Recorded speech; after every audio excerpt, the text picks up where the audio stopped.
Welcome to the podcast. This is episode 18, something new. Open up with L-Biz. What's up, everybody? It's your Mr. boy I L-Biz. Stay Busy, a.k.a.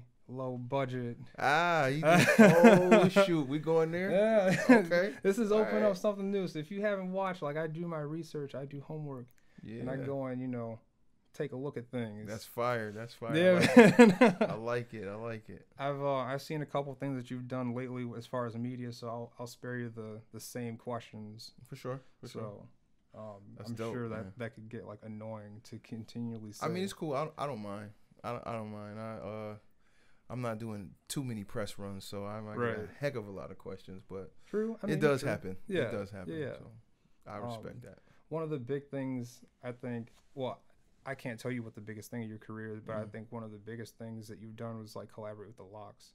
Oh, for sure. For sure. That was definitely one of the highlights of my career so far. Well, at least within the last 5 years, I actually started working with them about 5 years ago, a little over 5 years ago. Mm-hmm. That's when you first like gave them that 3-pack. It was, that was right around there. Mm-hmm. I think our first actual placement was in a 5-year span. It was a little bit prior to that that I was able to submit that first, section or little 3-pack of music. You know what I'm saying? Yeah. But it was so much work involved, and then patience involved in that whole process. Mm-hmm. There's a lot of people that are like us, you know what I'm saying, that do music and that have aspirations to succeed. So, you got to kind of make your way through the masses. The market is upside down. Yeah. I mean, music's a big waiting game. There's tons of people that do, what I do in regards to writing and, concepting records and doing, reference records and stuff like that. So A&R and producing and all that stuff. There's graphics. There's millions of people that do this stuff nowadays. And then because of the internet, everything is so worldwide and so global. Like any neighborhood is right next to you because of the internet, So I'm competing with everybody, not just people from my area, but people from Africa and Italy and France, all over the place, So yeah, man, it was a blessing, man. And I'm grateful.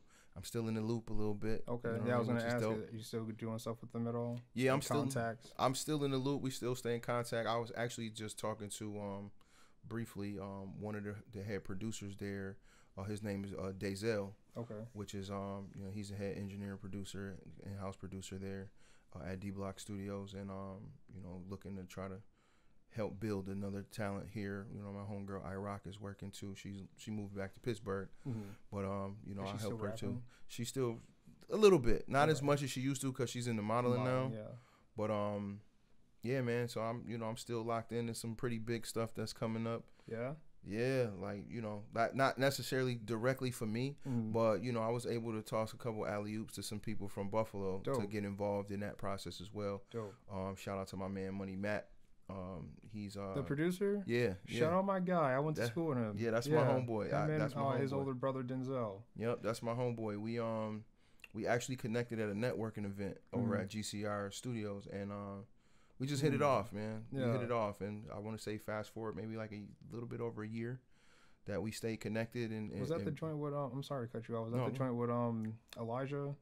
Yeah. I was there. Yeah, you were. Yeah. That's right, you were there. And that's the first time. That was the first time we met, and we connected on what I'm saying, like on a really a real genuine level. That's what I'm saying, real organic, and especially through our spirituality and stuff like that too. So we was able to build. And I just kept him around. I like his energy. His talent is next level. So, he's got some big stuff coming up, nice. With an assist from yours truly. Nice. So I'm excited for him. Like, he's incredibly talented. He is. So he deserves it for sure. He's been working pretty hard. Yeah. And he's very passionate. You know what I mean? So, but that's part of, the whole I Stay Busy brand and who I am.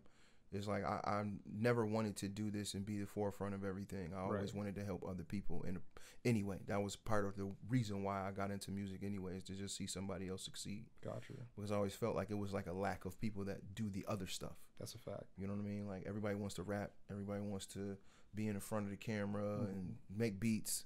It's like I want to make beats or I want to rap. Mm-hmm. Nobody wants to be the A&R. Nobody Right. wants to manage merch. Nobody wants to be a manager. Nobody wants to do that stuff. So I learned how to do a lot of that stuff in the process of me developing my own talents. Right. You know what I mean? That's So, what's up. Yeah, very selfless of you too. To yeah. just push forward for other people. Yeah, my girl hated, but Yeah. you know what I'm saying? She's like, why you always doing stuff for other people? You should be focusing on you. Mm-hmm. And I'm like, I never lost anything helping others. Right. I always felt like that. It's like You can only gain. I benefit by being able to test out my theories on people that don't know any better. Mm-hmm. So it's like if I want to know how to run a business and learn how to run a business, and I'm gonna go to people that I feel need my product and see if they like it. Right. And if they like it, then I know I can run with it. If they don't, then I need to go back to the drawing board. So, everybody that needed help, technically they was my test subject. So salute to y'all. Right. You know what I mean? One of these. Yeah. A couple years ago on Facebook, I was just randomly scrolling through, and you had like an announcement. You were just like, announcement coming soon. Is a video, and I was like, oh shit, you about to lay something on us. And I watched the video, and it was like, oh, I'm retiring. Yeah. And I was like, what? Yo, you the first person. Come on, man, no.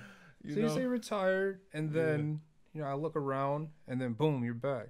Yeah, it was short lived. Yeah. I want to say maybe about 6 months or so. Mm-hmm. It was ironic because like I had a lot of things going on. Of course, I was still dealing with D-Block and the Locks and whatnot at the time, and a lot of my music was kind of pouring into, and it was affecting my family life. Gotcha. You know what I mean? And I'm big on family. You know what I'm saying? Like I love my family. That's my first priority. Of course. Over everything. Like I don't care what this music does. If my family ain't good, then I don't need it. Right. You know what I mean? So at the time, it was more than I was willing to deal with. In regards to the sacrifices that I had to make in the traveling and so on and so forth. It was just too much, and I didn't want to have to I didn't want to have to figure it out. Right, you didn't want to choose. Yeah, I didn't want to have to choose. I didn't want to have to figure out, what was more important. Understanding that, for me, it's, if I do this and I stay consistent with it and I grind harder, then I know I can provide any and everything for my family. Mm-hmm. But they wanted me. Right. They didn't care about all of the stuff that music can bring, and me having a burgeoning career and me traveling, meeting all these celebrities. They don't care about that stuff. Like my girl be like, I know I'm not married to L-Biz. I'm married to Donald. You know what I mean? So I don't care about none of that stuff, and she really doesn't. Right. You know what I mean? Which is dope though. Right. You know what I mean? Right. Because it keeps me grounded. Mm-hmm. So. Yeah, it was crazy. It was emotional. Like even my daughter was crying. She's like, "Oh, you don't quit doing," But but I'm like, it was. Even in that time between then when I made the announcement and even now, I've spent more time with my family, being able to invest in my daughter's dance career. She's actually in Indianapolis right now on her way back from a dance competition. Oh, wow. Yeah, so and I stuck around and worked some OT so we can make sure that she got those opportunities. Definitely, what I mean? So it's I'm gonna have to do something one way or another to make sure that she gets every opportunity that she gets. Mm-hmm. It's just you know how music is. The checks don't come as fast as you want them to. So, So I had to find other ways. Yeah. But yeah, I did take a break, but in the same time, I was tied into doing this writing thing too. So I was doing that in the back while I was taking my hiatus from being an artist myself. Gotcha. But then off of that break was when I got another opportunity working with the Locks after they got a record deal or a record contract and partnership with Rock Nation through Universal Music Group and stuff like that. So I got tied into that. So it was like I'm back in because I was still writing. Right. So there's big opportunities coming. Yeah, I couldn't. I mean, they was signing some checks. Right. The checks started coming for real. There you go. So it was like, man, I can't walk away from this. This is still an opportunity for me to be able to help my family. So, and then I was able to help other people in the process. Right. So at that point, when those checks started coming in, wife was kind of like, all right, you can go ahead and do a little bit more. The leash was a little looser at that time. But it seems like you found like a good balance as far as like being able to be there and then also like kind of like managing your music. Since you said you spend a lot more time with the family and everything. Yeah, it's what I believe that it's a necessity to define what the goal is. Mm-hmm. You know, when I realized that, or when I decided that my fortune wasn't going to come from making music, Mm-hmm. then it gave me a better understanding of how much time I should invest in it. Gotcha. Because I'm like, you know, I could make, you know, millions of dollars doing this stuff, but at the, you know, at the sacrifice of what? Mm-hmm. You know, would it be worth it? So, yeah, I might not make that much, you know what I'm saying? Not nearly that much now, but I spend more time with my family. I'm able to give back to the community with my time and my talents, you know what I mean? So, which is very valuable to me. Yeah. And it teaches my daughter, you know, more than just if you work hard, you can win. Mm-hmm. You know, it's like, yeah, work hard and win, but you also got to understand that we are part of a community and we want to help build it. Right. And you can't do that as much when you're not there. Mm-hmm. You know what I mean? Even, you know, the biggest artists in our city got to come back and show that they're a part of the community, whether they're outside representing the community or being here. Mm-hmm. And that's why you see, you know, the likes of Conway and Benny and all and Westside Gun and stuff, they always come back and they do something for the community. They do. Because it's valuable. Right. It's just to be out, like, be out there shouting out that you from New York, but you live in Cali. Right. And you ain't ever come, you only show up to the celebrity basketball game. Yeah, that happens a lot with other people from other cities and stuff Right. like that. You can't say that has been the case with these guys. Not these at all. guys have definitely been in the city. Very much so. I was driving down Elmwood the one day. I just saw Wes outside of Wing King. They're just like, I mean, you just that never was know. the day he got the his day. Okay, the Yeah. West Side Gun Day. Yep. I was like, Salute oh to shit. West. That's fire. Yeah, man. Yeah. But that's what it takes. I mean, hip hop is dangerous, man. It's risky, both Very. business wise and, you know, and then just socially. Mm-hmm. So, you know, of course you got to move a little cautious, but at the same time, it's an inspiration to people to be able to see it. Mm-hmm. You know, so Definitely. I want to be like from a grassroots standpoint and from a local standpoint. I feel like, yeah, I have a foot in the industry, but at the same time, it's like I can do more here than I feel like, you know, requires for me to be in the industry. And I'm more of a writer than anything anyway. So I think my position is solidified with that. Gotcha. So what is the goal? The goal, Yeah. the overall goal is to be a millionaire. Gotcha. Right. I'm not in a rush Mm-hmm. because I feel like the process is really what's going to ultimately, you know, turn me into the man that I want to be. Mm-hmm. You know, the goal is just the goal. You know, the process is really what it's all about. Right. And it's not necessarily with, you know, with music. You know, I'm doing a bunch of other things that help me to gain revenue to achieve that specific goal. Mm-hmm. But as far as music is concerned, it's really just to be able to continue to create opportunities for me to pass on, you know, some financial blessing to my family. Gotcha. You know, so we write and try to push getting placements with different artists and so on and so forth. I mean, hopefully, you know, if all goes well, you know, within the next 24 months, I'll be working on a publishing deal, or I'll be into a publishing deal. Mm-hmm. You know, and that's been the part of the goal for the last, I would say, maybe like 18 months. Gotcha. You know, is just working with some of my partners and stuff. My man Smiley out in Yonkers and in New York, that, you know, he's the figurehead within the situation that is in the rooms representing us. And when we move, me and my man Jimmy Dukes and of course Matt and a couple other guys that we work with, he's the guy that's pushing us, you know. So for me, it's just, I just got to do my part, and I get my percentages, and, you know, it's like, you know, I can get 100, I can have 100% of nothing, or I can have 2% of everything. Right. You know, so I just try to stack the deck, and, you know, the residuals come in, you know, when they come in, and it's exciting, it's inspiring. You know, when you get those sound exchange checks and you see some numbers behind it, and it's like, man, like, we can keep doing this. And so I just keep pressing, and, you know, I know that's going to be a part of it, part of that goal, you know. And I get close to the million goals, and I'm going to change it to 10. There you go. Okay. That was my follow up. Yeah. Like, oh no. Yeah. Are you gonna stop at the million, or like was it gonna? No, it's just, you know. like ironically, it was like when I was working with a group called Elma Ave. Right. And they were on the verge of signing a deal with Def Jam, or they had some situations going on with Def Jam, and then Empire was involved as well. And, you know, we celebrated. We at home, like, man, we excited for what's about to happen. Right. And then my man Diesel, you know, he's locked down right now, but you know, he was just like, yo, like, we gonna be rich, man. We gonna be millionaires, this, that, and the third. And I'm like, yo, I just want to net $60,000 a year. If I can pull that off, then I'll be good, right? For sure. And of course, they looking at me crazy because they talk about millions, and I'm over here talking about 60 grand. Right. You're trying to stay realistic though. But it's what it is for me was I just understood my situation. Mm-hmm. I understood that at the time, like we were struggling, but we was living off of like 30 grand. Mm-hmm. So I'm like, man, if I could live off 30, then I double up. Mm-hmm. Then I'm good. Right. Like, you know what I'm saying? And then when I get to 60, then, you know, the goal is 100. Mm-hmm. Right? I got to 60. And when I got to 60, I changed it to $1 million. Mm-hmm. And then I got to 100. Mm-hmm. You know what I'm saying? Yeah, and now it's like I'm getting closer to the million. So I'm excited to be able to switch it to the 10. You know what I mean? Right, because that's really what it is. And I ain't out here flashing or nothing like that.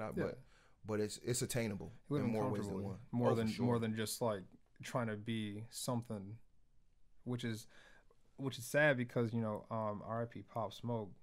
I think that's like you were saying, rap is a dangerous for sure game in general, as far as like socially and mentally, physically, right, anything.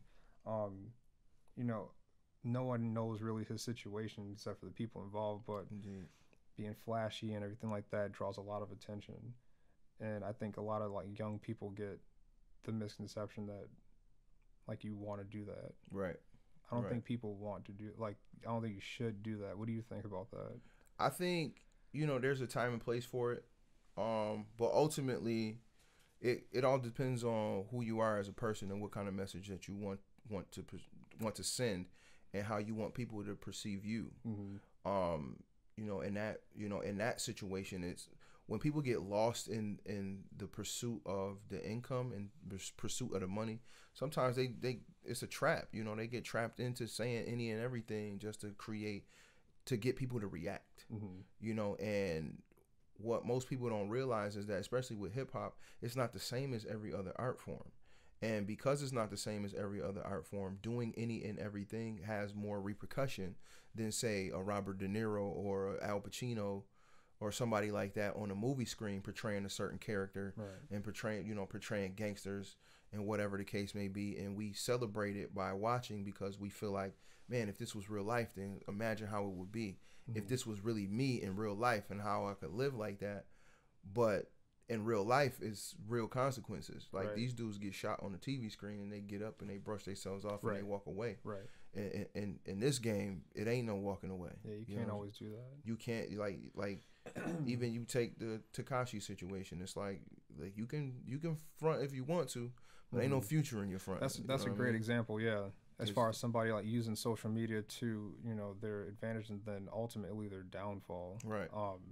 It just was no realness in it. And that's the part when you spend more time, there has to be some kind of balance.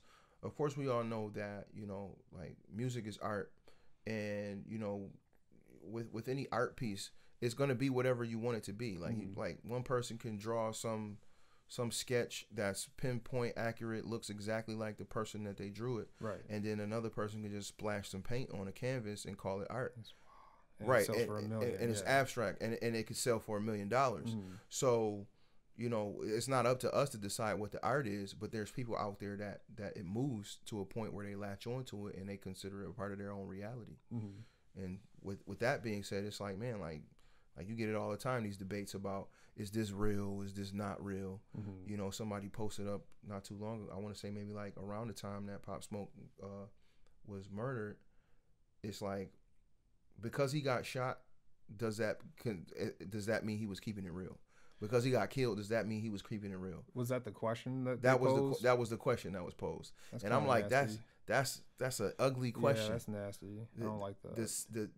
Was he keeping it real because he got murdered by getting shot? It was disappointing. It is. No, but that's the numbness that happens because people attach themselves to this stuff, and it's like, man, like, you saying that you in the street, but you ain't in the street. Why is you talking about being in the street? Right. But then when some street stuff happened, it's like, you know, R.I.P. this and R.I.P. that, and he was a good dude. Right. Like, it's a slippery slope, man. It's a lot of people that are very fake on the internet, and that's the issue with the internet, is it gives everybody that platform. And we've heard this same sentiment said by every single person who's ever put a microphone in front of themselves. For sure. Yes, of course. We all know the internet gives people who, would never say these things to anybody in their face the platform and the ability to do so. Absolutely. But I feel like lately it's been getting a lot more vicious. What do you think about that? It's a dark time, man. Like, and the unfortunate part about the opportunity for people to have a platform, an open platform, is that everybody is not supposed to speak, especially not on certain issues that they're not well versed in. You go scroll down your timeline and read a few posts about a certain situation or news story, and then now you just are forming an opinion, which is not necessarily what's happening. It's not well informed, so you give off wrong information, and then you add another person on that takes it on the same way that you do, and now it's a mass of people that spread in different ideas and opinions about a situation and they're not even educated on the situation, right. So it's like I don't know what happened to that kid. My daughter told me, and I'm like, man, that's messed up. It's unfortunate, and it's eerily ironic that the type of music that he made versus what happened to him was linear. But at the same time, you don't wish death on no human being. You know what I mean? Right. And you would hope that with the success came new enlightenment for this young man. But unfortunately, his life was taken soon. So able to see everybody was saying like he was getting on the right path, and which is always the case. Just the same with XXX Tentacion. He was on the right path. He was very destructive as a young man, but he was learning.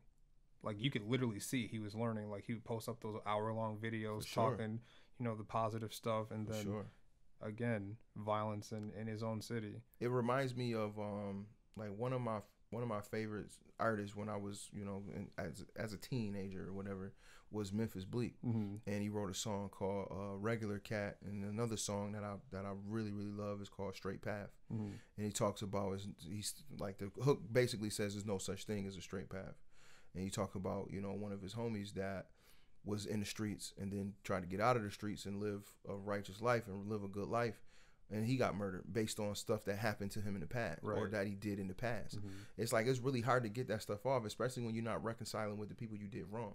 You know what I mean? Like, if you leaving that evil out there and you're not doing what you need to do in order to rectify and tie up those loose ends, then karma is real, man. You know what I'm saying? So yeah, it's very real. R.I.P. to Pop Smoke, man. Definitely. R.I.P. to everybody that lost their life recently. Like, very shocking. Even Kobe. Yeah. Which was man, very out of nowhere. Oh man, it's like a really close friend of mine, my man Corduroy Roy, we were having a real deep conversation about time and and why people go when they go. And to me, like, I try to find a silver lining in everything, and in that situation it was really tough too.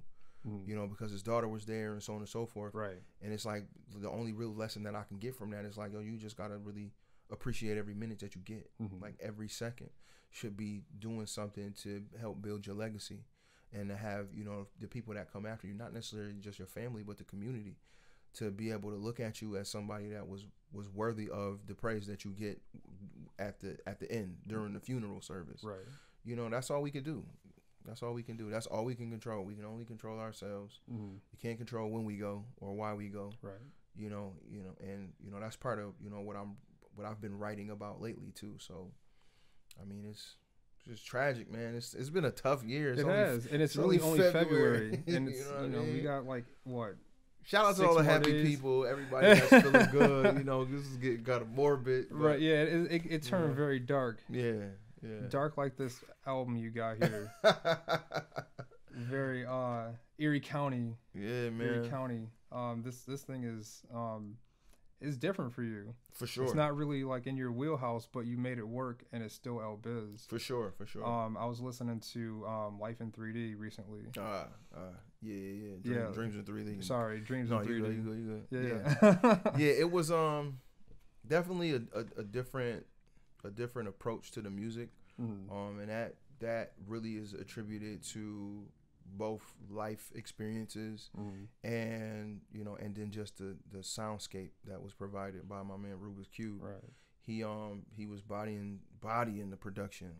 Production was crazy on this one. He really found a groove, and it just worked for where I was emotionally at the time. You know what I mean? I had been dealing with a lot of different things with my family, you know, outside of, you know, the like past the retirement situation, and having like I got that in line, everything was good, and then other stuff started to happen. Right. You know what I mean? Like my dad ended up having a major accident, and he ain't been the same since. You know, and it's going on a year that he had a slip and fall and ended up with a traumatic brain injury. Wow.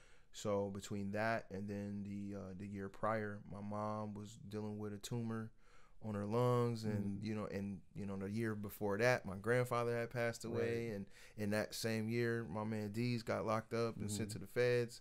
You know, on the strength of like while we were in the process of building some good stuff in the industry together. So it was like a domino effect of like negative stuff that was happening, and I really didn't know how to deal with it. You know, so and I tried therapy. It didn't work at the time because I was just like, I don't even understand how to manage these emotions. Right. You know, so I just was writing. And when I linked up with Rubik's Cube, he was like, man, let's do some work. And all of the sound that he provided to me was dark enough for me to get off the emotions that I had. And it was super therapeutic. You know what I mean? So I dedicated the project to my father, you know what I'm saying? Because he's like one of my biggest fans. Right. So Erie County, man, it was. So this definitely helps you get over, or you know, get through some of those tough times. Yeah, it wasn't necessarily like an autobiographical type of thing where I talked about the issues.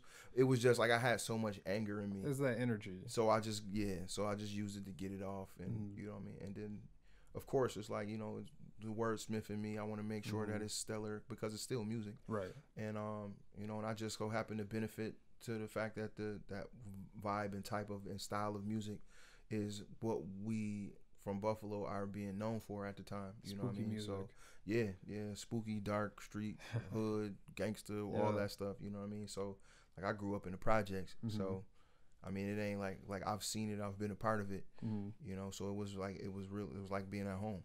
Right. You know what I mean? Which ones? Oh, you mean which projects I stayed into? Yeah. Oh, I grew up in the Town Gardens. Okay. Downtown. Okay. You know, downtown Jefferson Avenue, Clinton Street. Word. You know, like right in smack dab between the Willard Park and the Perry projects, Ellicott Mall area, and all that stuff. Yep. So, yeah, I know some people and done fought some people and then got shot at by some people and then all kind of, not to glorify, it's just like, man, say I'm still here. You know what I mean? So it's only right that, you know, I use that energy and that vibe and, you know, that history on this project. You know what I mean? What high school did you go to? I went to Lafayette High School. Oh, word, okay. I went to Lafayette High School back when it was a good school. Oh, word. It's totally different now, you know what I'm saying? But yeah, it was dope, man. The crazy part about it was, like, even then, like, I wasn't even rapping back then. You know, it was a bunch of other cats that was in my school that was rapping and stuff like that, and I was just interested in it. Anybody who's still rapping? My man, I think my man Mike Braggs is still rapping. Okay. You know what I'm saying? But other than that, I don't. Oh no, and my man Emil from Tool Society. Okay. He raps still. I think that's it. I don't know outside of that. Word. Yeah, man. I remember playing Lafayette and tennis. Oh shoot! Used to smack them. I'm sure. Sorry. I'm sure it's all good. Who used to smack them? Sorry. It's all good, man. City Honors though is another story. They had this kid Van that I went up against in singles and aced me every single time. I was like, well, this is a wash for me. All right, here we go. Yeah, City Honors is like always sneaky athletic. They always have some guy. Right. So we sat down 6 years ago in the Wolf's Den in Triple C. Man. Very long ago. Yeah. You came through. I stay busy. I know, like, right? Super energy, right? Totally different. No, I mean, the times. Yeah. It was a lot of trap, happy rap going on at the time, and I was like right in the middle of it. Especially like knowing that, like I was like learning how to produce my own music and stuff like that at the time, and I've always been a fun-loving guy, so it just matched the energy at the time. So, you know, and I'm an upbeat type of dude. Right. You know what I mean? Right. Anyway, so it's just, it is what it is. Like that's always been me. Yeah. It just so happened that, you know, these recent projects have been a little bit more dark because, you know, that's kind of the time, some of the times we in. You know right. What I mean? So on this project here, you got one song that I really like. It's For the Homies. Okay. Featuring Son and Tony. It starts off the album really well. Yeah. Again, very dark. How did you and Son and Tony like come together and make that happen, and then also shoot the video? Where did you shoot the video? We shot the video at Top Gun Bike Club. It's over on the east side of Buffalo, like in the Delaware and Grider area. Got you. Okay. All right. Yeah. And, but how we came about that, actually, that song was the first song that I recorded for this project. Okay. It set the tone for everything. Definitely set the tone. I had the idea, the concept for the song, and it just flowed. A while, like it was probably like maybe like 2 or 3 months, like that Rubik's Cube was like hounding me like to do work, and I'm just like, man, like I can't come to the studio with you. You work too late, and I'm up too early. Like it just doesn't make sense for me to do it. Send me something, and he's like, no. We live in the same city. We should be able to link up, and I'm like, yeah, you right, but you know the scheduling is just not, it doesn't work for me. So he finally sent me something, and it was like the shell version of the For the Homies record. And you know, I wrote the record in probably like an hour. It was like it just flowed. It was perfect. And you know, when it came time to do the chorus, I'm like, you know, I had a couple of ideas and how I wanted it to sound. I recorded a piece of it, and I'm just like, nah, this ain't right. And at the time, you know, like me and Son and Tony, like we were real close. So I just called him up, like, yo, I need you in the studio, man. I need your voice on this record. He's like, you need me for a 16? I'm like, nah, the song's already written. Yeah. But I would love for you to do the chorus for me. You know what I'm saying? So he came in and heard the record, loved it, and we laid it down, and it was done. Word. Yeah, it was done, and that like I said, that set the tone, man.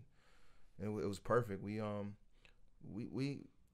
have some good chemistry. You know what I mean? Like, and just like as people too, as men and people, like we talk all the time and build and talk music business and stuff like that too. So gotcha. Son Tony's from here, right? Yeah, Son Tony is from Buffalo, New York. He working on some new stuff now too, and True. I think he's gonna be doing a couple shows with 38 Special. Oh, dope. Okay. And playing in Asia coming up too. So they make sense for them two to be together. For sure. Definitely. For yeah. sure. Those styles definitely match. Right. Yeah. But that's. Yeah, and then it was like, you know, that is one of the most autobiographical songs on the project between that and, you know, the last one. So, yeah, it was a lot of real stuff going on in there. Yeah, you know what I mean? For sure. A lot of situations that people be like, yo, like, did that really happen? Like, yeah, that really went down. It's all real, yeah. Yeah, it's all real. Word. You know what I mean? I know your favorite track on here, Banana Pudding. Yeah. Why?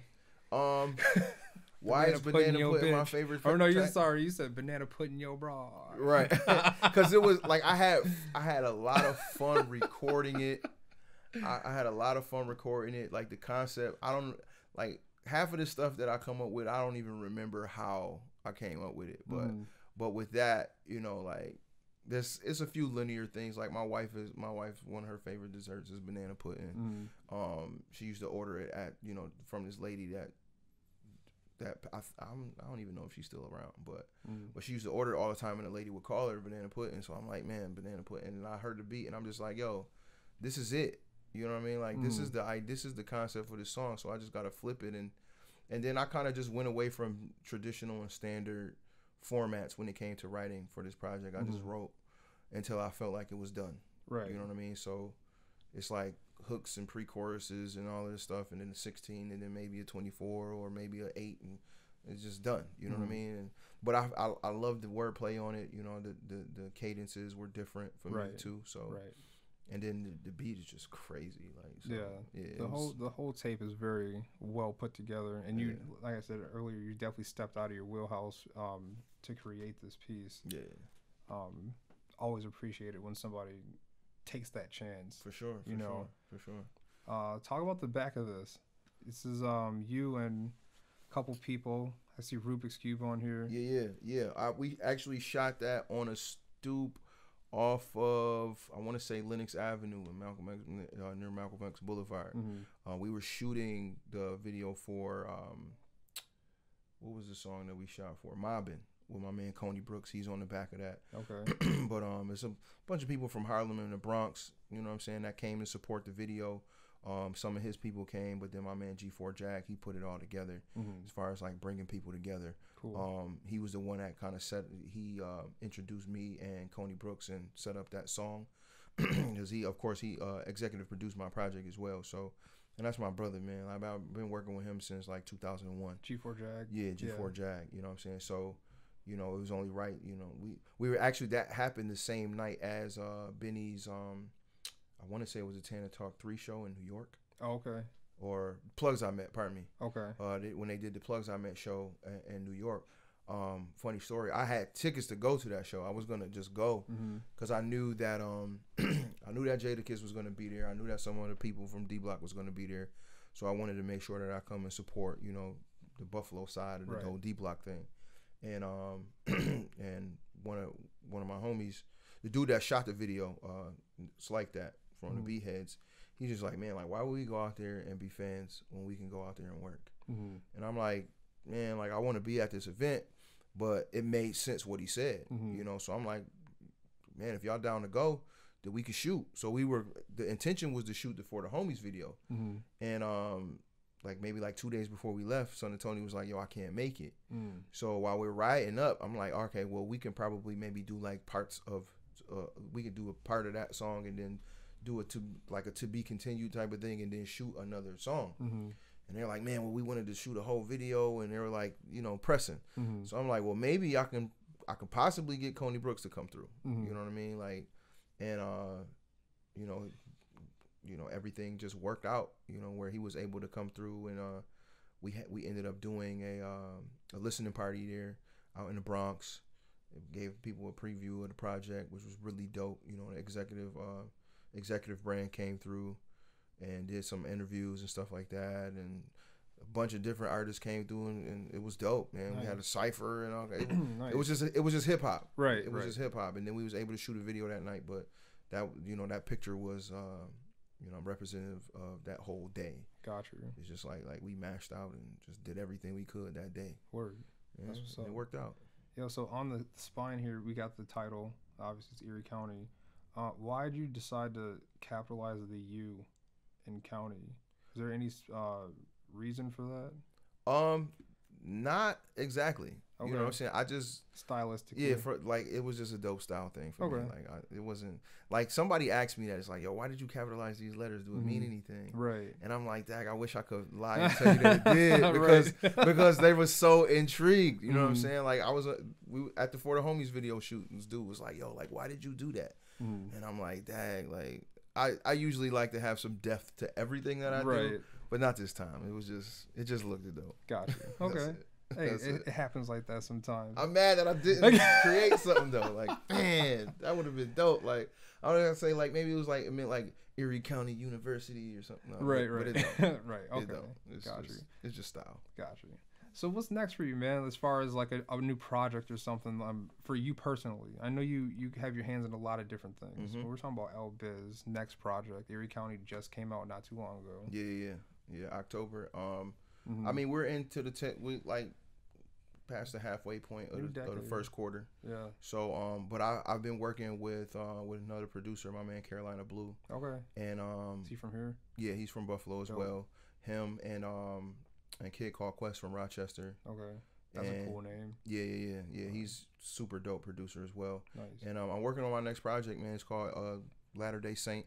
Okay. And you know, it's dope. You know, it's still kind of a little bit of dark vibes. It's got some positivity to it. It's really the balance, the whole title behind it, ladder, and that's like it's not like the church. It's a play on words. Yeah, why? It's a play on words. The ladder meaning, you know, like the slang term for clip in a gun, and then saint is just, you know, self-explanatory. But every day we deal with the duality of positive and negative, good and bad. Yeah. And so, you know, that's kind of my play on the duality of humanity, dealing with the good in you and the bad in you. You know what I'm saying? The latter part of you that, you know what I'm saying, might pop off at any time, and the saint part of you that wants to do good, you know. So that's really where the concept came from, the idea came from, within the process of me creating the songs that I was creating, and that's really it. I've been dealing with a lot of that stuff just on my own, you know, from getting off this negativity and not wanting to get back into it, and then the idea that people are going to pigeonhole me and assume that this is the only type of music that I make, or the only thing that I want to talk about is like, you know, the block stuff and shooting and gang stuff or whatever the case may be.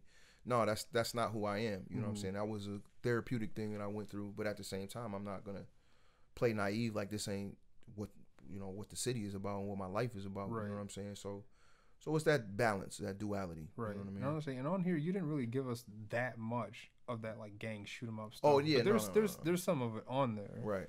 But it wasn't to the point where it's like, okay, like this is like a total 360. Right. No, it's really just a representation of the city itself. You know what I mean? Like the whole Erie County idea is, you know, it's like the city is spooky, man. Like most people don't even realize that, especially like in the wintertime, and we have more winter than summer here. Like you barely see the sun half the time. Right. You know, so it's always dark. It's always creepy. Like even on clear day, like quote unquote clear days, even the sky is gray. You know what I mean? Like for real. That's it's true. not even just like some, you know what I mean? It's not like some soft rock lyric or something. Like the sky is really gray here half the time. Right. So like, or half the year. You know what I mean? That's a fact. Yeah. Right. So, you know, that's really where the whole concept came from for the Erie County thing. And, you know, and in that, it's how do you stay positive?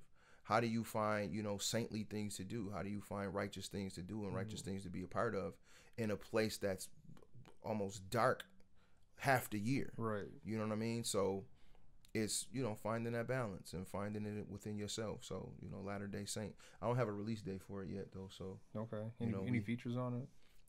Yeah, I have let me see who's on it.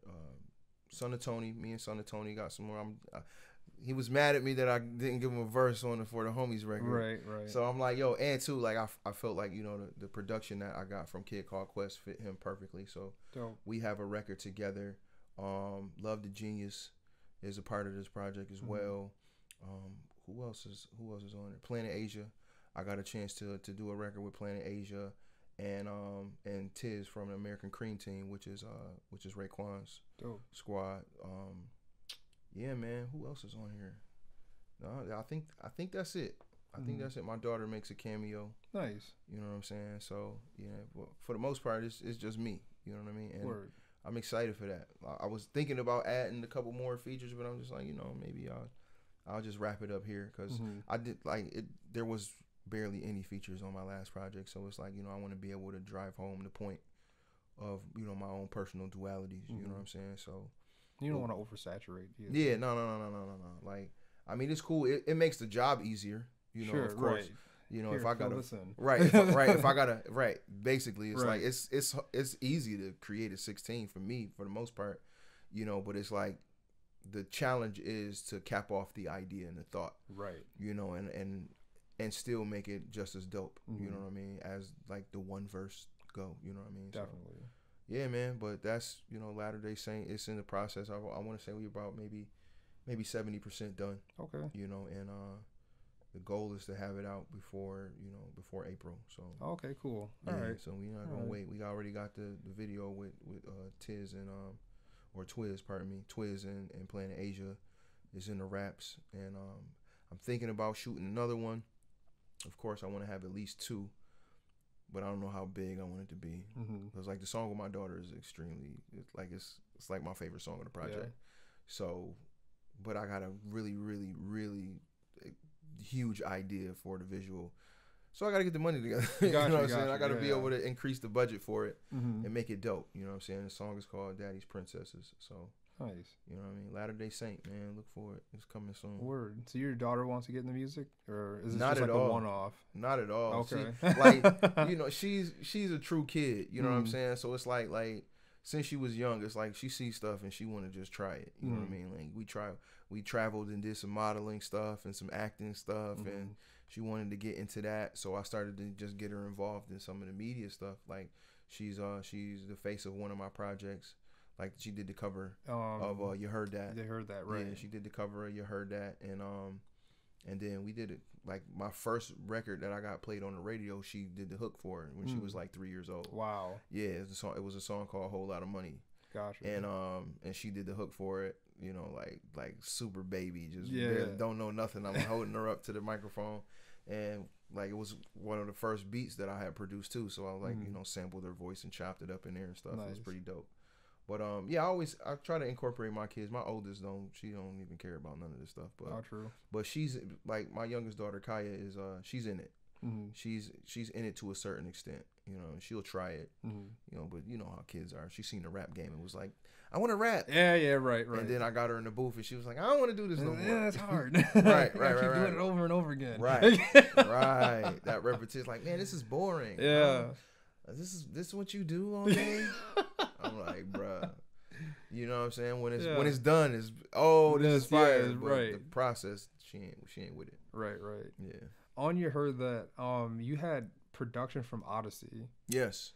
Did you linked up with him to get that specifically? No. Oh, okay. No, I totally jacked it. It is. Word. It was one of his beats. It was one of his beats from.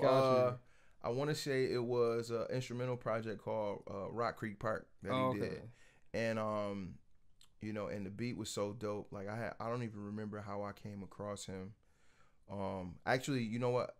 It was like I was just really into the Bandcamp community at the time. Yeah. And Mellow Music Group is like massive on Bandcamp. Mm-hmm. And so I came across him and a couple other artists that just through my searches. And I heard that I listened to the Rock Creek Park project and a couple other instrumental projects that he did, and I downloaded the project and I listened to it and I'm just like, yo, this is fire. Mm. It needs to be some lyrics on this. Right. You know what I mean? And so I took that beat and wrote to it, and it came out fine. And it's like one of the dopest things that I've done, in my career. You know what I mean? So like people ask me all the time. I actually reached out to him though. Yeah. To see about doing some work with him, but I didn't have $3,000 for a beat, so it is what it is.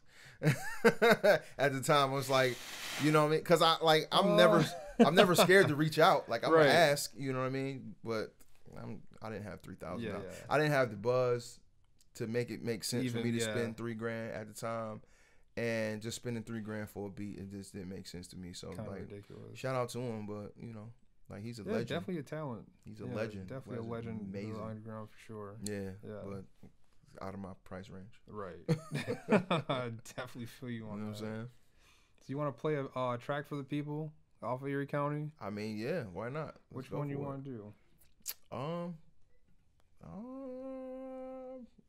the Homies is everybody loves that record, so why not? For the Homies coming up as soon as I can spell. Oh. I put Erie Music instead of Erie County. Erie County. Yeah, buddy. L-Biz.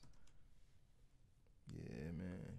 Shout out to Dino Customs too for he helped with the concept of the cover, so. Mm-hmm. And I've been getting rave reviews about it since it dropped. It's like, man, this is so fire. Yeah, it's pretty cool, man. I like how you just put the one thing there and then the white background. Yeah. And then the Japanese down here. Yeah, that was all Dino, man. I helped with this thing. Yeah, I helped. Dino did the cover for the most part, and then I just kind of cleaned it up, and we made it dope, man. We made it dope. Added some extra little merch and stuff to it to kind of spin it off and give people something to look forward to. But yeah, man, Dino is dope. All right, man. Well, this is Watch It Play an Ad. I was wrong. This is L-Biz for the Homies featuring Son Antonio off the Erie County project. Yeah. Busy. It's for the homies. For the homies. Oh my nigga. Yeah. Only stitches, snitches get is what's given by morticians. Try swimming with the sharks, but these guppies ain't swore fishes. Chase chicken, never tripping over bum bitches. Poor Christmases told some of my homies to drug chemists. My dudes whip the rock like it's one of they arch nemesis. Bag it, distributed, block shifts like line scrimmages. Destroyed the room in the house, the ounces were missing. And that drought and couch cushions had niggas ready to kill shit. Hard facts, shooter brought the shotty to the bachelor party. Saw the strippers' asses clapping, now he wanna clap somebody. Comfy round the dealers and killers like cousins. Say you my opposition, they'll have you wishing you wasn't. I thought I told you if I ain't done it, I seen it done. The coolest cats around me be the meanest ones. Talk to me nice, or spend your final moments begging for Christ. I lust for money, but my buddies got a violence vice, so mind your life. Some of my homies sell work, some of them got jobs. Some of my homies is rappers, some of my homies rob. All my homies hungry, but none of my homies starve. I call my homies cause my homies go hard. For the homies. This one is for the homies, yeah. My homies locked in federal facilities for drug facilitation. My homies caged in cubicles working for stupid wages. My homies swell up faces when haters make bogus statements. My homies moving and shaking, that's major motivation. See, we've been patiently waiting, the time is now. For snatching plates and vacate your space at the money pound. Busy dead nights for writing, I rap like it's mummies round. Squad hungry for success, sick of hearing that tummy ground like hello, hello, hello, you hear me now? I hate to use the silencer to satisfy the sound. If the homies run down with them 4 pounds, that's a hell of a greeting. Or here's a round of applause, that's one hell of a beating. I lust for money, but my buddies got a violence vice. A shame I had to tell you twice, you begging for a longer night. 99 niggas, ever go night-night, nigga? Some of my homies sell work, some of them got jobs. Some of my homies is rappers, some of my homies rob. All my homies hungry, but none of my homies starve. I call my homies cause my homies go hard. For the homies. This one is for the homies, yeah.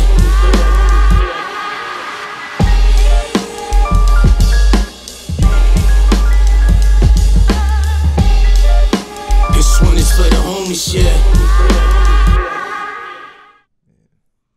Alright, well that was For the Homies featuring Son Scotty, L-Biz off of the Erie County mixtape album. What do you call it? Oh, I just call it an EP. EP. Like, it's longer than an EP. I was gonna say it's kind of long for EP. But yeah, right. I mean, call it an album. All of the music is original. It's no Jack B's and stuff. Everybody, so yeah, call it an album. Word.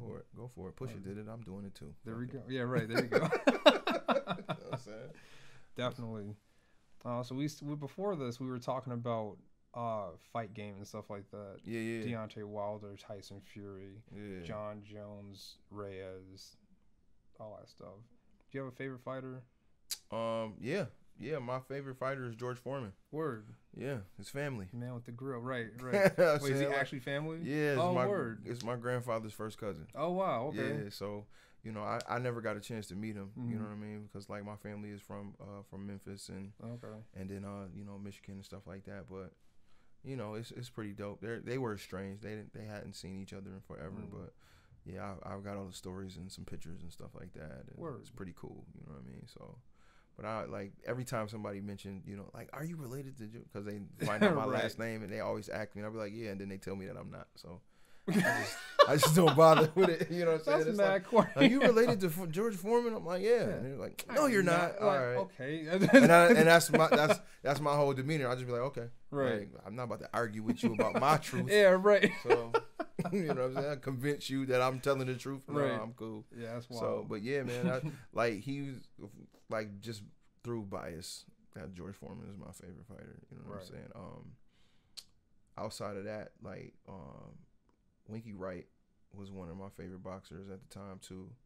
When I was, you know, younger. Mm-hmm. Who else? I like De La Hoya, of course. Floyd Mayweather, Shane Mosley. You know what I mean? Pernell Whitaker. Right. Rest in peace. Artists like that. Yeah. So, yeah. I'm a boxing guy. Boxing like fan. not a super connoisseur. I'm just a fan of the sport. You know what I mean? So, you know, and you know, it's a sweet science. You know what I mean? Not gonna lie, I definitely just started getting into boxing, but I've been an MMA fan for years. For sure. Like boxing, like to me, I was almost like forced to watch it as a kid. Right. So like I hated it. Right. I was like, okay. I'm not doing this when I get older. So right. don't ever put it on. Right. But lately, you know, Okay. seeing you know, Floyd, Right. Right. Adrian Bronner when he was doing it, you know, Pacquiao, Right. Deontay Wilder, Tyson Fury, like Yeah, these guys, it's like, been with spotty, big man. names, yeah. It's been spotty. Like, you know, I was born in the '80s, so Mhm. you know, I was able to see, you know, I was around for like the Sugar Ray Leonards and the Marvin Haglers and stuff like that. So that's really like, there was a lot of good heavyweights, a lot of good middleweights, a lot of good lightweights and welterweight. There was a lot of great boxers at the time. So it was easier to enjoy it as opposed to, you know, just watching Floyd beat up on everybody. Right. You know what I'm saying? It's kind of boring. And too, like, because the sport turned into such a business more than, you know what I'm saying, than a sport, it made it really difficult to believe what was happening was actually real. You know what I'm saying? Like, there's no real grudges. This stuff is all made up for TV and, you know, to get people to spend money on a pay-per-view. Yeah. Whereas, you know, these, like, Marvin Hagler would fight on a regular basis, like on HBO or something, and not have it be, and it wasn't pay-per-view.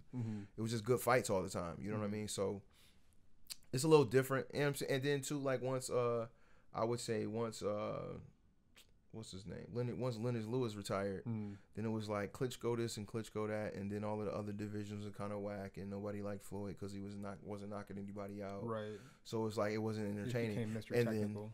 and then MMA started to burgeon. So and it's like, yo, like, these people was getting floored with feet. So you know what I mean? I feel like that's where boxing like took that that edge from MMA, is because like MMA has always been like that trash talk, like getting the press conference and I'm gonna kill you, blah blah. Right. And then boxing started to do that a little bit more. Yeah. To kind of like get their numbers back. Right. Yeah. It started doing, you know, the HBO behind the scenes stuff and the face offs and all that stuff. And it's just like, man, this is turning into wrestling. And don't get me wrong, I was like Hulkamania for life, but you know, but you grow up and you understand, you know, what the sports are and what they're for, and it's like, yo, y'all turning this into that, and I just think it should be some kind of separation and some kind of realness to it. But when I found out wrestling was fake, I was crushed. Ah, yeah, me too. Oh my god.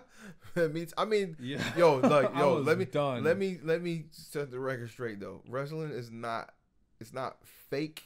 It's just skillful and scripted. They follow a style. Yeah, like, my man, shout out to my man Kevin Bennett though. Like, he's from Western from New here, York. Yeah, Kevin Bennett, he's from Western New York, and also like a rapper, an amazing rapper, amazing producer, and an amazing wrestler. Like, you know what I mean? So shout out to him. He definitely holds it down. Didn't for the he win Buffalo. a belt?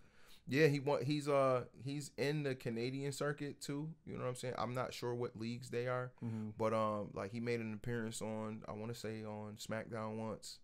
You know, when they had an event here. He got, I think he said he got knocked out by like Stone Cold or somebody or something. Like, it was a part of the whole, like, real knockout. No, not like real, but like he was a part of the action in the show. Yeah, he was. He was like one of the security guys. Yeah. So, and I know, like, I've been knowing him for so many years, and like since he was like a teenager at the time when I met him, and you know, just his passion for the sport and for what they do, man, it's like, it's next level. I remember going to the studio one time, and like, he's drinking a gallon of milk to try to gain weight. It was the grossest thing I ever seen. But he was going in. He's like, yeah, man, I'm trying to bulk up. I'm drinking milk. I'm like, the whole gallon? He's like, yeah, I drink one of these like every other day. Oh, fuck. So, but he got his weight up, man, and you know, he's still at it, man. So, shout out to Kevin Bennett. Mind over matter. Gallon of milk. Mind over matter. Oh my god. Yeah, man. Yeah. So, you know, but it's you know, that's just love, man. Just sports athletes want to be rappers. Rappers want to be athletes. So yeah, for sure. That's funny though. Thing. Yeah, no, it's hilarious. But like some athletes though are like really good. Yeah, man. Yeah, Dame Lillard, fucking baby. Monster. Yeah, Dame Lillard. I don't know if you ever heard Victor Oladipo sing. Yeah, I've heard some of Victor Oladipo's work as well. Check his album out. He's very dope. Definitely Dame. Shoot, you take it back to like Man, Wayman Shaq. Tisdale, Shaq, Fire. Shaq. Kobe was fired. No, You know what most people don't what most people don't know is Andre Reed, a former receiver Really? for the Buffalo Bills, is an amazing musician. Really? Yeah. Quick family story. He used to record and work on music with my father-in-law, which is a jazz musician named Van Taylor. Okay. And he runs a band called Taylor Made Jazz. Mhm. He's like Buffalo Music Hall of Fame and all that stuff. Nice. But yeah, man, Andre Reed, man, he's a dope musician. Cole Beasley got a mixtape out. What? Yeah. Really? Yeah. Oh, I gotta check that out. Yeah. I gotta check. I'm interested. I'm I'm interested to see what Cole Beasley is doing. Well, you know what I'm saying? And it's a mixtape, so he Yeah. rapping too. Yep. All right, Cole. Let's get man. it. My brother showed me that. And I was like, yo. Hey, man, what? you know, it's easy access, man. You know what I mean? Like anybody could do it in their home. So Right. you know, it's like go for it, man. You got something to say it. Man. Right. Just make it dope. Yeah, So, don't play. Don't. That's the thing that gets me is like people like just want to Yeah, they just. and you just dilute the art. It's like vibe, you know, like, but like I don't know what I was listening to. I feel like it was like a West Side Gun Project or somebody like that, where, you know, there was a skit on there and it's just like, yo, like y'all in a way, like just move. Seriously. You know? No, it's not funny. Seriously, because like, you know how many times like I've heard from people like, oh, you're a wannabe rapper? Like, actually, no, I'm an artist. Right. And I It's a rap and difference. sing and I do other things. Like I'm not wannabe. Right. I actually do. Right. You know what I mean? It's because everybody wants to be famous, I think is what it is. Yeah. More yeah. than just rap. Right. I I make agree. music out of the necessity to live Right. because it literally helps me get through shit. There you go. It's not just because I don't want to be famous, first of all. Right. That's never been the thing. Right. I do it because it helps people. It helps me, Right. first and foremost. But then people get here and they're like, get in the studio and just say what the fuck ever. Right. And that shit pisses me off. I'm sorry to be like, Oh man, to take it to that level, but it's a very fine line, you know, and I think like over time, especially as the industry has developed, the line has been blurred a lot, you know, like Yeah. because, you know, you don't like you take an artist like the Baby or something and you see like the type of antics that he partook in prior to him becoming a major artist, right. like walking through South by Southwest with a diaper on. Yeah. It's like that's mad gimmicky and it's corny and so on and so forth. But then at the same time, his artistry and his skill and his ability is so high level, Right. that you look past it. I was gonna say, and that's why, like, I wouldn't get mad at that because, Right. like, he actually is a artist. Right. He's not just like, Right. you know what I mean? Like, he does, like, you know, he did the gimmick thing. Right. Fine, that was to get him on, Right. get eyes on him and stuff like that. But then you listen to like his album Kirk, Right. and then you really realize, like, oh, okay, it's not This dude really is for real. Right. Yeah. But you know what though? Like I don't get mad at it though, because like I don't get mad at the gimmicky people and the artists that don't really take this stuff seriously or in my opinion represent the culture well, because Are you talking about people who are actually on right now? I mean, just in general. Or are you talking about homie down the street who Just- decided just- to like take his phone out? Just period. Because like I look at it like, you know, everybody serves a purpose to a certain extent. It's like when I first started rapping, part of the reason why I started rapping was because somebody that I bought a CD from, the music was terrible. Mm-hmm. Like, it was so bad that I'm like, yo, if he can do it, Right. I can do it. Mm-hmm. You know, and when I started to take it seriously, it was like, yeah, you really can do Right. this. You know, but there's other people like, you know, take like an Afro Man or something like that wrote Because I Got High. Like, I mean, that's as gimmicky as you can get, you know what I mean? But at the same time, it's like I would say every generation has had that. It's just because the internet allows for us to be connected to so many more people. Mm-hmm. We just see all of the cities that and all of the crap that's in every city as opposed to it just the crap that's in our city or the crap that's being played on the radio. We just have more access to it. So it seems like it's overwhelming, but in effect it's just it's just just the more way out of the there. world. I'm not saying just Buffalo. I'm saying everywhere. Just period. Right. Yeah. No, it's so much garbage. The thing that makes me mad is because like people like hear like, you know, you do music. oh, what kind of music do you do? Like before you say rap, they're open. And they're like, oh, you might play like what instrument? You know how many times people ask me what instrument I play? Yeah. You know what I mean? Like all the time, and it's like, and actually, I'm a vocalist. I stopped saying I was a rapper a long time ago, just because like there's more to it. Right. And for sure. And also, you know, because of everybody wanting to do it, there's a negative connotation. However, I don't stray away from saying that I do rap. Right. That's never been the case. But I do say I'm a vocalist first. Yeah, I'm a rapper, man. Like, you know what I mean? Because to me, it's you take it or leave it. You know, it just is what it is. Like, yeah, I do a whole lot of other things, but what I do best is rap. Right. So I present myself in a way that represents what I do best. I rap. You know what I'm saying? And I write. Right. And then I produce, and you know what I mean? And then I sing. Like, that's, for me, that's the order that I take it in. You know, other people might say, well, ain't you the dude that you sing hooks and stuff, right? Because they know me from singing hooks with the Locks or whomever else. You know what I mean? But to me, it's like, no, like my skill set as a wordsmith is far superior than anything else that I do. So that's how I represent myself. That's it. The second part of that, what I was saying was, after you tell them, you know, I'm a rapper, their face sours. Oh, for sure. And it's just like, or they'll try to like save face and be like, oh, okay. Right. Yeah, like another one of those. Yeah, it's just like another one of those, and it's just a nasty negative connotation, and that's why I'm just like mad at people who don't take it seriously, who like don't stand the Turing test. Right. Like, who will be here today and literally gone the next month. Well, that's like anything though. I mean, like take like, I don't know, like anything that you could think of that fits that same narrative. It's like if it was supposed to be here, it would have stuck around. So you like, almost like, for me at least, like I let life just take its course. Like, you know, there's people, when I first started rapping and getting myself out into the scene locally, at least, it's like it's a whole bunch of people that was around that's not around anymore. And it had nothing to do with me. You know, if I didn't stay consistent, then I would fall in that same pocket. Right. But because I stayed consistent, it's like I get an opportunity to sit here and talk to you. Whereas there's a bunch of people that aren't even rapping anymore that were at the height of their careers or at the height of their skill set that just gave up for whatever reason. You know what I'm saying? Like, even me, when I was like, you know, I'm gonna retire, it's like people are like, no, why would you do that? Why would you do that? And now it's Conway, Benny, Westside Gun, L-Biz. Like, I'm in, as far as people from the city of Buffalo that have been able to take their talents into the industry, I'm a part of that conversation because I didn't quit. Right.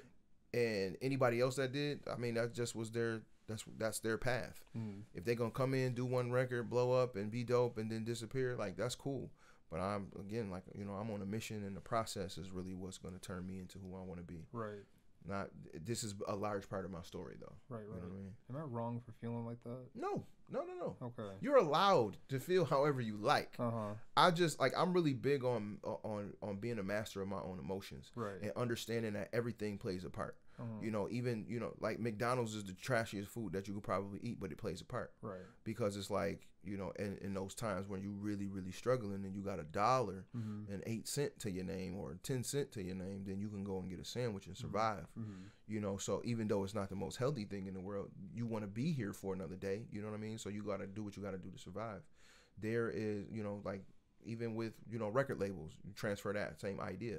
Like, you know, Swag Surfing is one of the biggest records of the last decade. Those dudes have not made a record since. You see what I'm saying? Right. So in a time where the music industry is failing and struggling, it's artists like that help them to survive. That cookie cutter, fast food, microwave music, ringtone rap is what helped the music industry, the major music industry, survive because they lived off of that. That is true. Yeah, at one point that was really their bread and butter. Right. It was like, what, 2006 to 08. It was ringtones and single deals. Right. That was it. They were living off fast food to survive because of what was happening with Napster and all of the downloading and stuff. Right. So because Def Jam survives, because Universal survives, then we have what's happening with Apple Music. We have what's happening with YouTube. We have the Spotify things going on. We have, like, Rock Nation. We have Shady Music or Shady Records. And those two parties in themselves have helped to build Buffalo up. So like, and part of the reason for that is like when Paul Rosenberg was able to help West Side Gun sign a record deal and get, you know, partnership, like all of that stuff, like as crazy as it seems, and this is me finding the silver lining, those swag surfing single deal ringtone songs helped to keep record labels in the record industry afloat, so that people like a West Side Gun and people like a Royce the 5'9" and people that fall under that category of lyricism and true artistry can shine now. Right. It all works. Right. You just sometimes you just don't like it. Silver lining. Silver lining, man. That makes sense. You know what I mean? It's, you got to dig deep though. Yeah, you know what I'm saying? Like to try definitely. to figure out why. I feel a little bit better. There you go. There you go. I'm glad I could help. See, helping sure. people. I appreciate you. It matters. Man, bringing it all. Even, full circle, it all baby. ties together very nicely. Yeah. Put a bow on it. You know what I mean? That's all we missing. Right. Yep. Oh man, that IV hat. Oh yeah, man. Yeah. Salute to Brennan, man, and individuals. You know what I'm saying? Like that's my guy, man. He was definitely a pivotal part of the Buffalo music scene, especially. You know what I'm saying? It's like really good worker. dude, very hard working, very intelligent.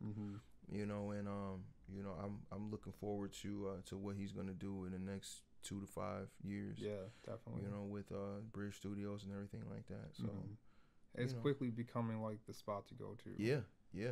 Things are like, and that's the beauty of it all. It's like there's people all over the city that got quote unquote studios. Right. But I mean, it doesn't stop you from being able to do what it is that you're supposed to do on another level. There's just people who have podcasts. Yeah, but here you are, being the dopest. Exactly. You know what I'm saying? And that's what it is. And what they do does not take away from what you do. Exactly. And what I do shouldn't take away from what they do at all. Yeah, you know, there's a spot. Haters gonna hate, but you know, it don't. I haven't seen any of that, and I hope by me saying that doesn't bring it. Right. No, for sure. I mean, you know, it's like I've never. Well, I can't say never, but like I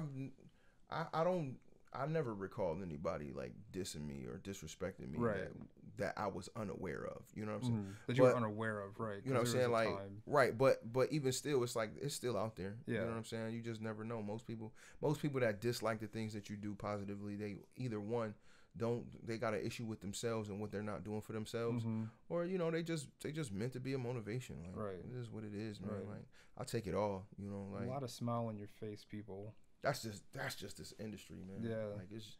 Which is another thing too. I'm realizing, like, as I get like deeper into, as I crawl through things, I'm starting to see like all the shit that I hate. Oh yeah. I'm just like, yo, all you are disgusting, and I don't want to even be in the room. Because that's not me. Like I feel like that's gonna be a big problem for me. Is like playing politics. Right. That's why because I've been in this game for so long. Right. Man. Like, how many years you been in this? Oh man, like I put out my first project in 2004. Ooh. You know what I mean? Yeah. It's 2020. Right. You know, so that's 16 years in, and that was like real project. Like we put it all together, set a budget, went to the studio, recorded and all of that, put a show on to showcase it, sell it. Right. Like 2004 was the first time for me. You know what I'm saying? And you know, even in that, like the first rollout, I was an A&R and bringing talent together and picking beats and all that stuff. So, but it's all that, man. Even, you know, part of that story is like some of the guys that was a part of that project ended up branching off because they didn't feel like I should have been in charge. You know what I'm saying? So it was like, I mean, we ended up linking back up later because they started to see my value. Right. But that's politics. It's like, man, he's not one of us. He ain't from our side of the town. Why is we listening to him? Why are we taking? I mean, it just. But I mean, I get it. You know what I'm saying? Because it was just me. Like, you know what I'm saying? I'm from downtown. It was. I didn't know anybody at the time that was from where I was from that was making music. Right. You know, or you know, the people that was making music, they was into some stuff that I didn't want to be involved in. Right. So, you know, I took the talent that was available to me. You know, God blessed me to be around some extremely talented individuals to where, you know, I was able to create. And I put my money where my mouth was, paid half of everything. I executive produced it, got the graphics done and all of this other. But then at the end of the day, it's like, you know, when the people want to move a different way, they will. But they don't shade me none, because I'm going to keep going. And I continued, and here I am, the last man standing. Right. You know what I mean? Well, not the last, because G4 was here. G4 was around at the time, but you know, it's me and him, you know, and more so him than me, you know, because it's like he want to rap for real, like he wants to be a star. Gotcha. You know, me, I'm a little bit more behind the scenes, so but it all works, man. You know what I mean? It's a lot of people that like want to be in the scene.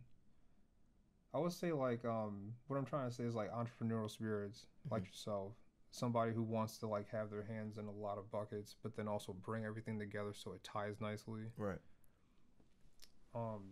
When did you just like realize that like the front man thing wasn't you per se?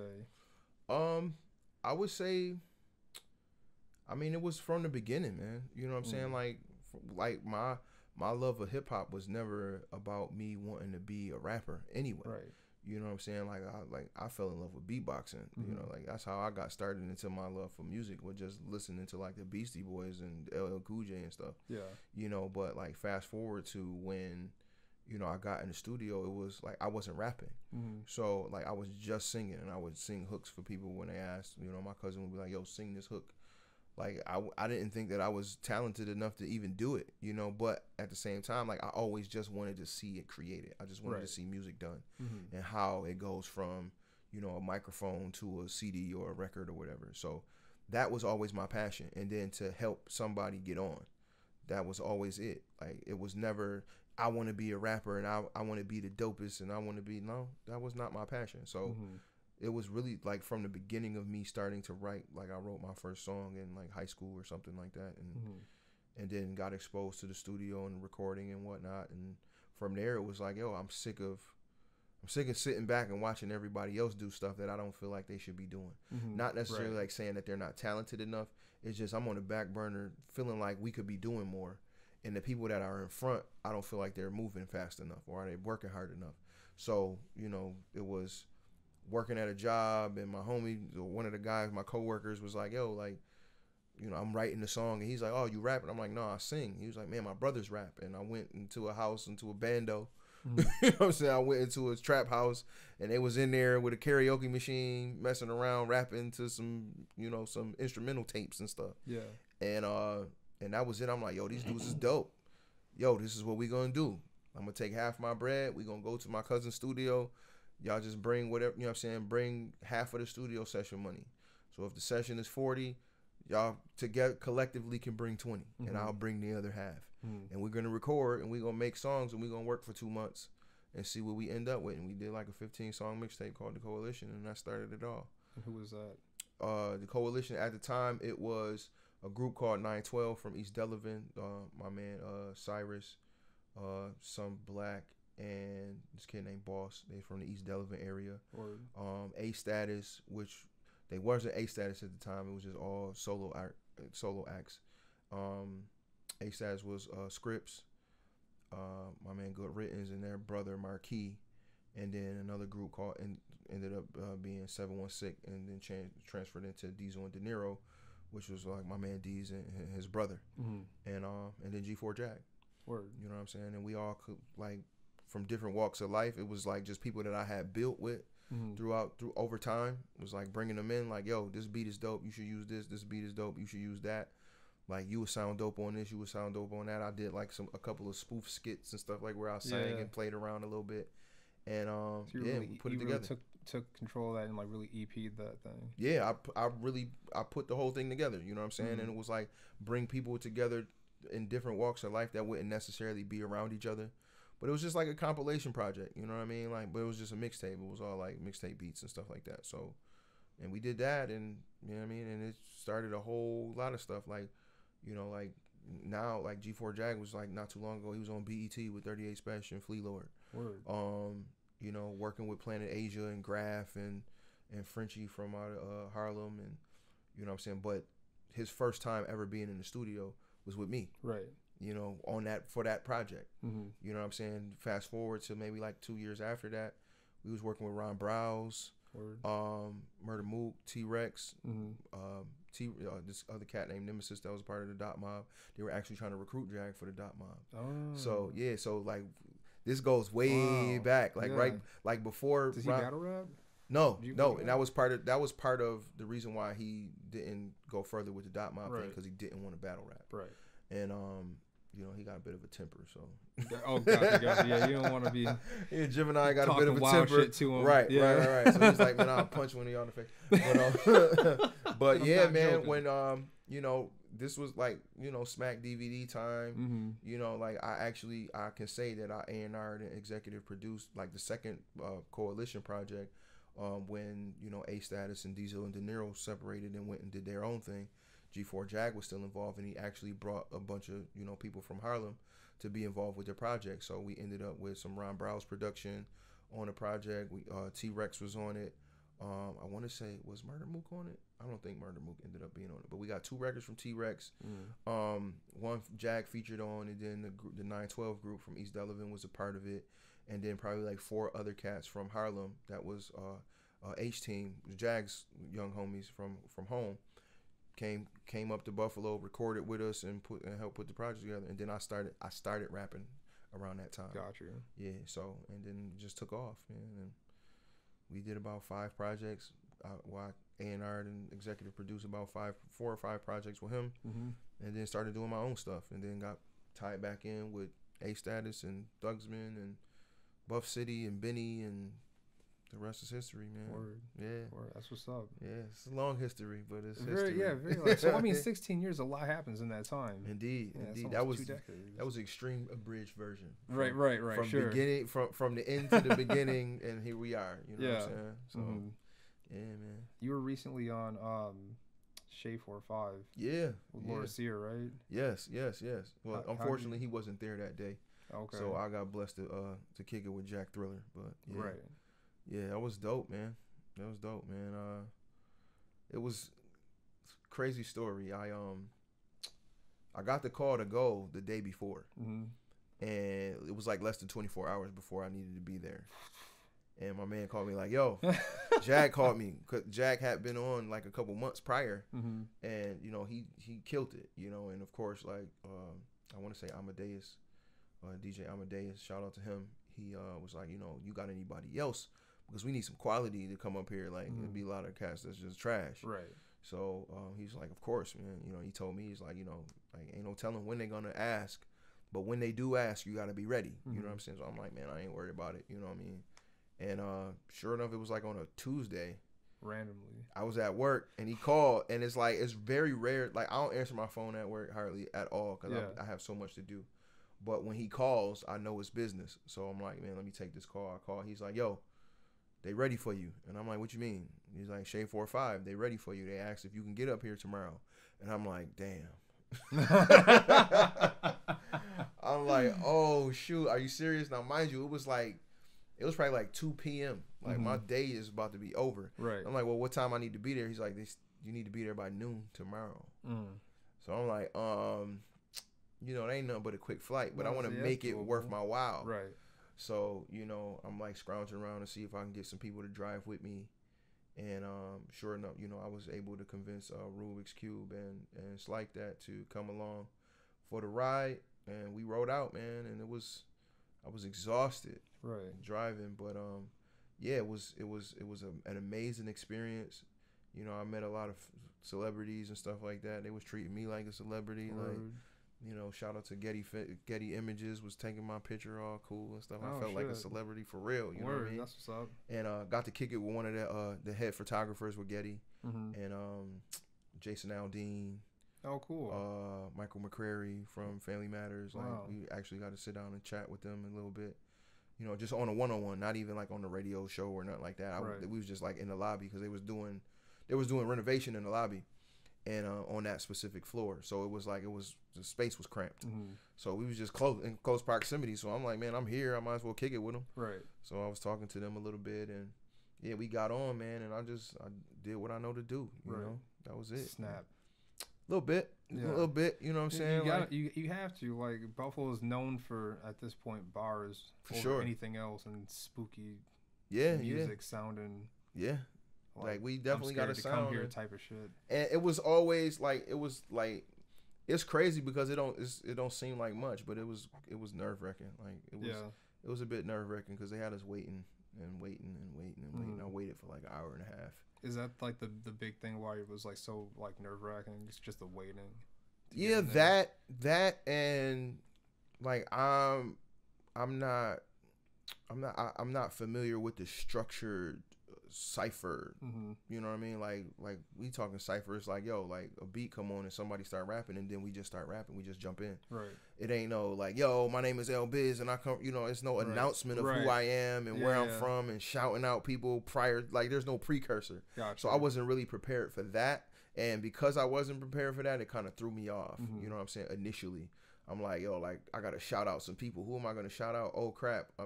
And then when it's time for me to rap, I'm like, where am I at with this? Right. You know what I mean? But you know, so initially, I kind of like it wasn't even necessarily a stumble. It was just like, you know, like I kind of got caught up in shortening up what I wanted to do and how I saw things. And two, they were like, yo, we gonna give you some beats, certain beats because the regular DJ ain't here, so we probably just gonna do like some classics like Get At Me Dog or something. So I'm like, yes, I'm about to body this because I know what I'm about to do. Right. And that's perfect for me. You know what I mean? So, but then they did some other something and it was just like, oh man, what is this? Like, right. You know, so my energy was a little bit weird initially, but after that it was just like, yo man, I got in my head like, yo, just do what you do. Right.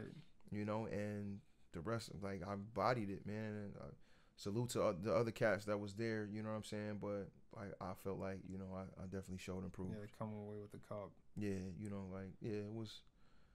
You know, I respect everybody. So Yeah, everybody did their part. I just For feel sure. like at that time it was meant for me to shine. Yeah, you win some and you lose some. Yeah. That's And pretty much you won it. some. I won some. I won a little bit more than some, but yeah. Right. Know. I mean, but it ain't. You know, it's not a. I mean, it's a competition. It's a sport, man. You got to be ready. You know, you got to be ready to shoot your shot. And if you're not, then, you know, like the coach gonna sit you on a bench. People that's watching, they ain't subscribing to you anymore. So, I mean, I showed, improved, and then. And ended up in the studio with Planet Asia that same night. You know what I'm saying? Right. Like we did a lot. Shot like Shay 4-5 freestyling on serious ciphers and to the studio, making a beat, writing a song, recording it, and shooting a video that same day, and then driving back to Buffalo. So, because I had to do work the next day. You know what I'm saying? Right. So, damn. Yeah. When you go to these other cities, do business. Man, do business. It's that real. That's why it's like, yo, if I'm not traveling for work, I'm at home. Right. You know what I'm saying? Really, like going to like play in other cities. Nah, like salute to everybody. Like I need to. You know what I'm saying? Like the whole CIA or whatever, and you know, Black Bike Week and all that stuff. Like that's cool. Oh, like the convention stuff like that. Yeah. That's it's cool. Like South by Southwest and all that. That stuff is great, and you know, and I know I need to do it. You know, but at the same time, it's like, yo, if I don't see a certain level of benefit to, like, I ain't looking to network with nobody unless they got a check for me. Right. Like, you know, and I don't know money stuff, but just like my time is too valuable, man. Like it's me hanging out with you. You know, I'm here, you know, just simply because like my daughter's out of town. Like, no disrespect to you, but it's like Sundays is my family time. Right. So I don't sacrifice that for many people. Right. You know what I mean? So it's like if I'm gonna be out of town, man, it's like it's gotta be worth something. I ain't spending no money. I can network from the crib. You know what I'm saying? And then, you know, if you gonna make it worth my while, then and you working on your own, then yeah, we could do something. You know, but if not, like I ain't trying to be a number in the room. You know what I'm saying? So, you know, and I ain't a look at me type of person either. Right. You know what I'm saying? So I just do what I do, man. Except for on the Sunday Cypher when you wore the boxing stuff. Yeah, that like, day was different. But again, it's if I'm gonna step out, I'm gonna make it worth my while. Right. I'm gonna do what I gotta do to make sure that my presence is felt. You know, and you know, but that it was at home. Like it didn't cost me nothing to do. It's outside of, you know, investing in, you know, some props and stuff to do. I really was like, that was part of something else that I was working on too. I was in, you know, in talks with doing a joint project with dang, why does his name slip my mind, with another artist that we were going to do an Apollo Creed, Rocky Balboa type of thing. Oh, cool. You know what I mean? So that's where the whole robe came from. And I was just like, man, I might as well just add this to to start get people to start to thinking, like wondering, like, why is this happening? You know what I'm saying? So why is this man in here? Yeah, because I like my cipher verse was trash that night. You know what I'm saying? Like I didn't do very well at all. Right. But my presence was felt. It's like, yo, I remember when you like people still come up to me to this day and mention it. You know what I mean? So it's about being memorable. For sure. You can have the most fire shit, but then just like stand there and just like if you don't deliver. Yeah, but the properly, boxing dude, he was fire. Who was he? Yeah, who was he? Like So yep, it's dope like that. Yeah, man. You got anything else you want to talk about? Any like thing that catches your like right now, man, I'm really focused on, you know, like community wealth. I started a financial fitness program. Nice. For the community called the Pathway Financial Fitness. FIT being an acronym, stands for focused, intentional, and tenacious. Okay. So you know, I'm trying to, you know, help people get out of debt and learn how to manage their money better. You know what I mean? It's only right. You know, my name is Biz. I should be doing something good with business. Right. You know, to kind of teach people about, you know, different investment strategies and stuff like that. As I learn, I share the information. And you know, right now I got a class of like 15 people that I assist, and then we got a Facebook page on Facebook, Pathway Ministry. And yeah, that's been my focus, man. We'll link that in the description. That's definitely been my focus as of right now. It's just, you know, building up my legacy, you know, and then, you know, we wrapping up with, you know, the Latter-day Saints project. G4 Jag is working on some new stuff.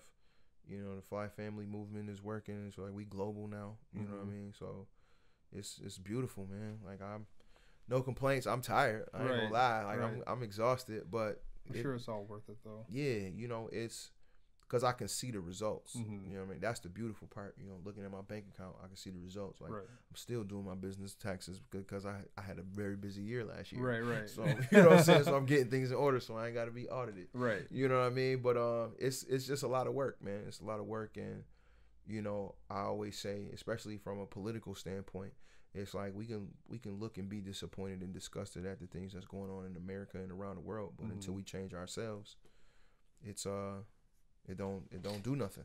Right. What's the point? Like what's the point in us complaining about what we don't have and what we can't do if we're not trying to do what we can do for ourselves? It's not even a matter of being selfish. It's like how can a broken person help a broken person? Right. You know what I mean? So that's what I'm trying to do, trying to help people heal themselves through their finances, not the love of money, but understanding how to manage it, because that's part of our responsibility, is to, you know, be good stewards of the blessings that we receive. So that's what I'm doing, man. That's what's up, man. Yeah. Very noble. You know. Everything. I'm just doing my part. You know?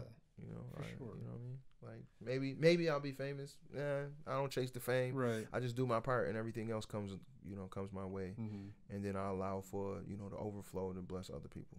Word. Yeah. Do you have a favorite animal? My favorite animal. Holy crap. That's different. Let me see. Preschool. Right though. Favorite animal. I'll say my favorite animal is, let's go with a peacock. Peacocks? Yeah. Only because, like, every time I go to a zoo or something, I always end up encountering a peacock for some reason. Like they just be like I went to the zoo in Hawaii. And it was the first time it was like an open air type of zoo thing, and they're just walking around. Yeah. All the animals? For the most part, yeah. Like, I mean, not like lions, and not like killer stuff. I feel that, yeah, but like the gazelle are like walking around. Yeah, it's pretty open. It's pretty open. You know what I'm saying? It's to where it's like, you know, some of the stuff is gated, but it's like it's open. Like, so like if you wanted to be stupid and jump over there, then you could actually do that. You can actually do that. Like they have like it's like it's an open gorilla pit where it's just open air, like, and then they got like the little branches or the branches and stuff that they can swing back and forth, and it's like smack dab in the middle of everything. It's not caged off. It's just like a rope. So, you know what I'm saying? I'm pretty sure they're probably torturing them or some crap to keep them in there, which is unfortunate. But I mean, peacock. Long story short, peacock. And too, I saw one fly in Toronto. Saw one fly? I saw a peacock fly in Toronto. Peacock can fly. Yes. Didn't go far. They don't fly far. Yeah. I would assume they're a heavy bird. Yeah, but it took off. Like, it was walking like some guy was trying to walk up to it and take a really close picture of it, and that joint just took off. I'm like, oh, shit. Yeah, so salute to the peacocks, man. Yeah, for sure. Like it's funny you mentioned peacocks. I was watching a video Blueface posted. He was at his house, and there was just he lives in California, and there was 2 peacocks right by his back door. I'm like, they live in California? Hey, man. That's so weird. Tropical weathers. Mad weird. They're not native to there though. Yeah, that's the thing. They're not native to Hawaii either. That's what happens. That's right. They come over. Right. You know, whichever. And way. Flamingos, because they're just cool as hell. Flamingos are cool. Yeah, it's like you don't see them. You know what I mean? Like I'm from Buffalo, I don't see flamingos. So when I seen one, I'm just like, yo, this is so dope. You know why they're pink? No. Because they eat the krill in their little ponds. They turn them pink. Wow, that's pretty. Yeah, that's pretty dope. That or like some bacteria, but it's in what they eat. That's fire. Yeah, I think they're born white. That's fire. Yeah. Do you know what an axolotl is? No. I'm learning stuff. That's why you gotta rock with Son Scotty, man. He gonna teach you something. Hey, look at this thing. Oh wow. Okay. I've seen this before. I just never knew what it was. Yeah, they're water salamanders. Critically endangered right now, actually. Okay. My brother owns 2 of them. All right, way to go, bro. Survive the species. Yeah, right. You know what I'm saying? Yeah, that's what's up. They're weird. They live in like little ponds and stuff. Oh man, that's dope. Salute to your brother, man. Yeah, save the planet. Yeah, he's over here being like Jeff Corwin or whatever. That's fire. Yeah, those and like leopard geckos. Got 2 of those. An exotic animal collector type of thing. Okay. He wants to get snakes, but my mom's not having it. Yeah. So she was like, "You gonna get the fuck out of here if you get a snake." Listen. We in the music industry. There's plenty of snakes around. Facts. We're just gonna leave it at that, man. God damn. Yeah. Hey, man, this has been episode 18. Something new opened up with my man L-Biz. Thank you for coming through. It's been a great interview. Thank you for having me, man. I appreciate it, man. Salute to everybody that's listening and tuning in. And man, check me out, IStayBusy.com. Or just like that. You can get all those links right down in the description. Yeah. Again, thank you for tuning in. We'll see you later.